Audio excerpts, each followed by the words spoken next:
Oui, nous sommes très heureux donc d'avoir pu visiter ce jardin.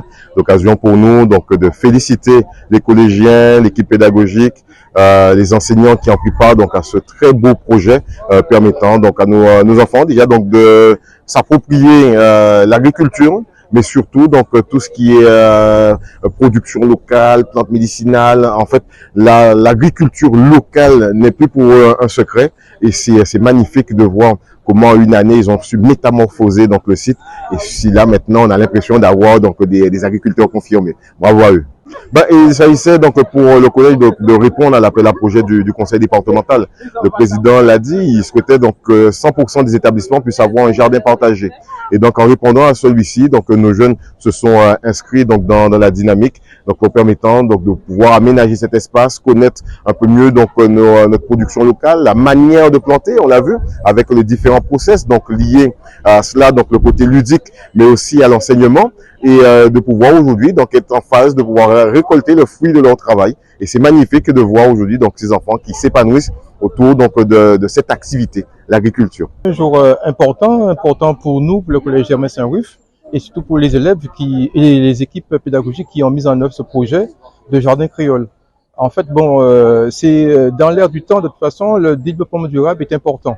Et il me semble qu'il est important que dans le cadre de notre projet pédagogique, c'est préparer les citoyens de demain, de la Guadeloupe de 2030. Et il faut que nos jeunes puissent s'approprier leur espace, leur territoire, et notamment au travers de l'agriculture.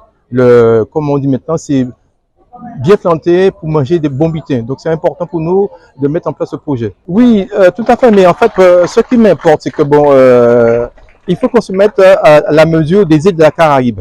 J'en veux pour avoir quand même circulé pas mal de fois dans la Caraïbe. Sur le plan scolaire, il est important que tout jeune dominicain, tout jeune Saint-Lucien puisse maîtriser l'agriculture. On ne peut pas imaginer ces îles-là sans agriculteurs. Donc, et c'est même prévu dans le programme scolaire.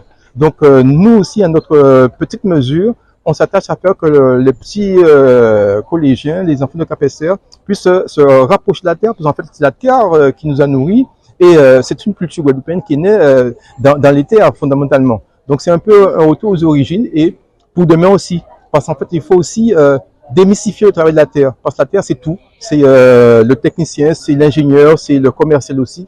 Donc, redonner à la terre toutes ces lettres de noblesse fondamentalement pour nous. Avant de poser une nouvelle question, il faut compter plus de 200 mètres carrés ici, là. Mais en fait, l'avantage de notre collège, c'est qu'il est étendu 3 hectares. Bien évidemment, les 3 hectares ne sont pas mis en culture, mais nous avons l'avantage de pouvoir disposer de suffisamment d'espace pour pouvoir pratiquer l'agriculture.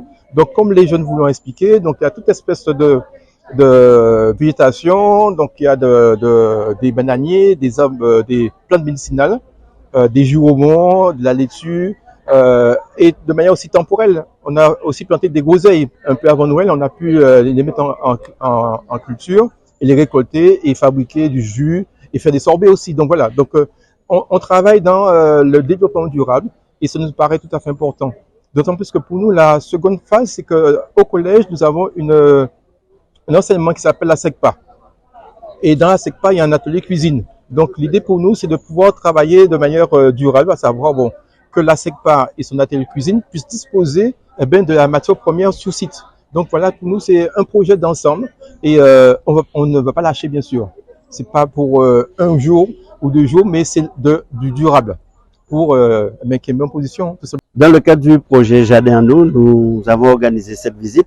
Il faut rappeler que c'est ce collège qui avait eu le premier prix l'an dernier. Ma grande satisfaction, c'est que cette année, 100% des collèges vont participer à ce projet et qui vont permettre en connexion, en lien, les jeunes, les collégiens avec les plantes médicinales, les légumes, nos fruits, pour qu'ils puissent s'approprier leur culture. Donc, plusieurs objectifs en termes de santé, objectifs sur le plan des liens intergénérationnels, puisque vous voyez, ce sont les adultes et les enfants, mais aussi objectifs en termes de citoyenneté pour mieux connaître l'environnement, et bien sûr, objectifs pédagogiques, parce que nous avons donc des enseignants, des professeurs, et puis nous faisons le lien aussi avec des personnes comme Monsieur Lombion, comme Henri Joseph, qui vont venir expliquer quelle est la nature de chaque plante, mais aussi l'utilisation qui peut en être faite. Oui, puisque nous allouons un budget pour